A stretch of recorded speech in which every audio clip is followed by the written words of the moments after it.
Hi, it's Kevin May, the Editor-Chief of PhocusWire. I'm joined here by Daniel Senyard. You're the CEO of Shep. Now, we've been writing about you this week because we selected Shep with our friends at Voyager and Phocuswright, that we were doing this collaborative effort to identify what we deemed were the hot 25 startups in travel for 2019. So, congratulations, obviously. Very good. Thank you for joining us in the studio today. I mean,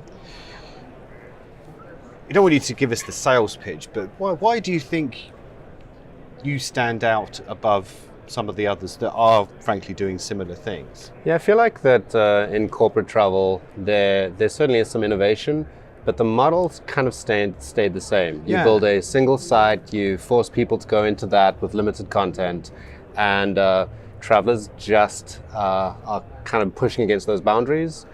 Travel is one of those few things in an office environment, in corporate travel, that you learn how to search for travel on amazing websites in the consumer space. So trying to then switch that behavior and then book through a enterprise booking tool is tough. And so we sort of decided that maybe there's a different way to go about capturing that travel data, kind of managing the travel by using this browser extension that allows you to go and shop on Airbnb instead of in your corporate channel as well. And there's been a lot of money going into brands of your kind of late. Yeah, in the last month has been crazy.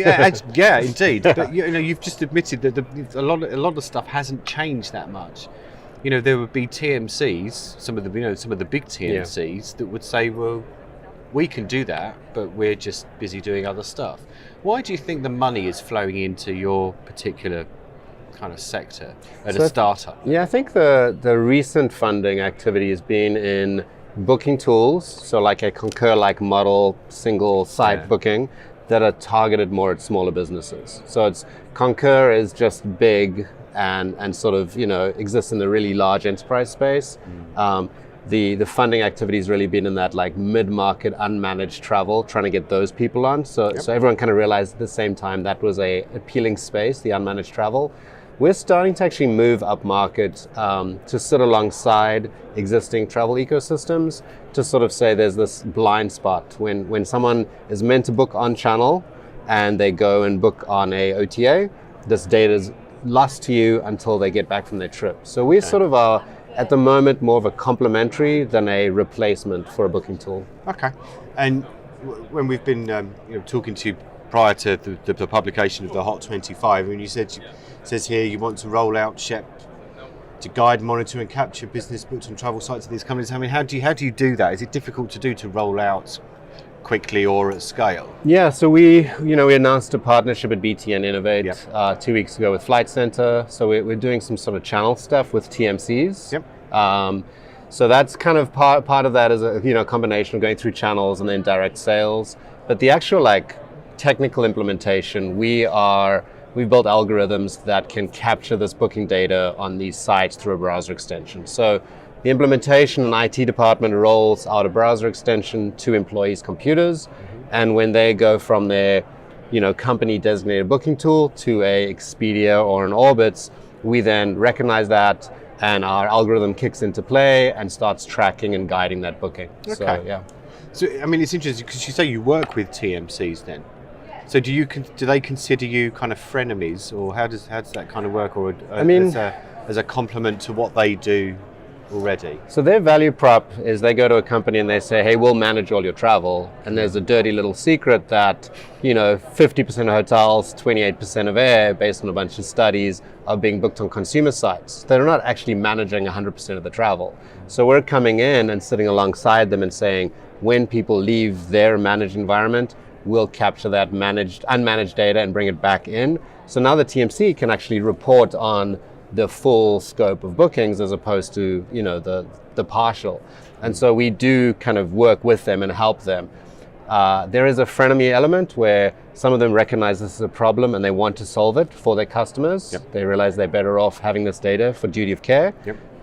There are some, though, that are worried that if they acknowledge that there's been this gap in their visibility for decades, maybe they don't want to rock the boat and acknowledge that to their customers. So the customer's not coming out in a good place at that point. They'd rather keep their head in the sand. So we won't work with all TMCs. It's really those that recognize that it's better to be more employee-centric, to get a full picture than to pretend it's not there. Right, and just a bit about the company, really. I mean, how have you found it being a startup in a part of the industry that is regulated, is perhaps the wrong word, but there is so much around policy and all those kind of things, whereas arguably other parts of the industry there is a bit more room to do innovative things. How have you found it as a startup trying to enter this particular part of the industry? It definitely is tricky. I'd been in another travel tech startup prior to this, and that allowed me to have a bit of a network. And so when I came up with this idea, I was able to vet it from industry professionals and say, what is OTA X going to think of us putting policy on top of their website, overlaying guidance. So we started to get some insights into that, but with the network and our angel investors who are ex-CEO of Sabre, president of Travelocity Business, they were able to help us navigate this, because there is a lot of unwinding you have to do and learning, and so it is trying to find those with the TMCs. Flight Center, we kind of chose for our first pilot because they are very collaborative. They're trying to help us, so we're sort of learning while rolling out pilots with them. So sort of partnerships and network, I'd say. Okay, right. Daniel Senyard, thank you very much. Cool. Thank you. Thanks for your time.